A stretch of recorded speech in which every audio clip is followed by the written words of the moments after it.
Cette année, les citoyens du Liban marquaient non seulement le jour de leur indépendance de la France, gagnée en 1943, mais ils célébraient aussi l'annonce surprise de leur Premier ministre.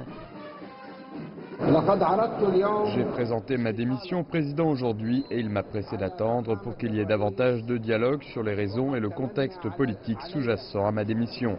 Je me suis montré réceptif.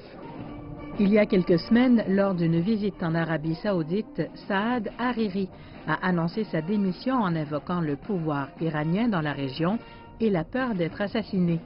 Les critiques ont décrit l'annonce surprise que la spéculation effrénée et saoudienne pointait vers une guerre par procuration entre l'Arabie Saoudite et l'Iran au Liban, entre le Hezbollah, soutenu par l'Iran, et l'armée israélienne. Saad Hariri devait présenter sa démission mercredi. Au lieu de cela, il a annoncé un délai de 2 semaines. Il a ouvert la voie à un compromis en ce qui concerne sa présence dans les pays du Conseil de coopération des États arabes du Golfe. Est-ce un engagement qu'aucun missile ne sera tiré en Arabie Saoudite? C'est un avantage pour l'Arabie Saoudite. Les rebondissements, les revirements, les drames et les annonces surprises n'affectent plus les Libanais.